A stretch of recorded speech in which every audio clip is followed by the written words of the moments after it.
13 वर्षाच्या मुलीवरती बलात्कार झाला, 55 वर्षाच्या व्यक्तीने केला. कुठं माहितीये का? मालेगाव या ठिकाणी. आणि काही दिवसांपूर्वी बरं का, फक्त काही दिवस झाले, त्याच मालेगावमध्ये 3 वर्षाच्या मुलीवरती बलात्कार झाला आणि त्या बलात्काराला अजून फाशी नाही, सजा नाही आणि लगेच दुसरा बलात्कार झाला. हा, अहो तुमचं राजकारण थोडं बाजूला ठेवा ना, जनतेला न्याय द्या. महाराष्ट्र एवढं जाती धर्माचं कट्टर बनवून ठेवलेलं आहे तुम्ही लोकांनी. ते जाती धर्म सोडून सगळे एकत्र आले त्या मालेगाव मध्ये, रस्त्यावर उतरले, तरी सुद्धा त्या यज्ञ बाळाला न्याय मिळाला नाही आणि दुसरा बलात्कार परत झाला. अहो हेच जर एमपी युपी झाला असतं ना, काही तासामध्ये एन्काउंटर काढला असता. हा, आणि छत्रपती शिवाजी महाराजांचा महाराष्ट्र, डॉक्टर बाबासाहेब आंबेडकरांचा महाराष्ट्र, ह्या महाराष्ट्राचं खेळणं करून ठेवलंय ह्या राजकारणी लोकांनी. फक्त महापुरुषांच्या नावाखाली फक्त मतदान गोळा करता, बाकी काही नाही. यांना जनतेशी घेणं देणं नाही. एवढे लोक जनता रस्त्यावर उतरली, एवढं त्यांचा विरोध करताय समोरच्याचा, तरी तुम्ही त्यांना फाशी देत नाही, काही नाही. परत बलात्कार होच राहिले. अहो ज्याच्या घरची मुलगी जाती ना, त्याला हा त्रास होतो.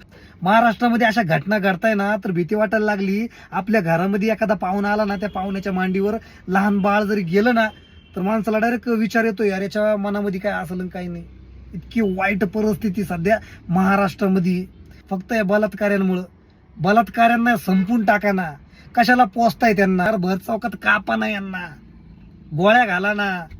अहो आयुष्यभर राजकारण चालू राहील, मंत्री येतील, मंत्री जातील, आमदार होतील, खासदार होतील, चालूच राहणार या गोष्टी. पण ज्याच्या घरातली मुलगी गेली, अहो तो त्रास सहन करेल का तो व्यक्ती? सगळी जनता रस्त्यावर उतरली ना, किती दिवस ती कॅन्डल घेऊन फिरायचं? पागल झाली लोक यार.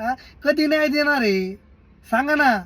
का टार्गेट आहे तुमचं काही? ते टार्गेट पूर्ण झाल्याच्या नंतर न्याय देणार आहे का? एवढे बलात्कार झाल्याच्या नंतर आम्ही ठामपणे निर्णय घेऊ, एन्काउंटर काढू किंवा फाशी देऊ.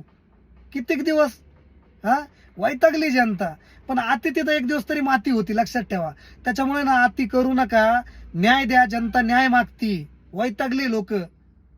सर्व जाती धर्माचे लोक एकत्र येऊन न्याय मागताय. सगळा महाराष्ट्र न्याय मागतोय. मग नेमकं घोडं अटकलं कुठं?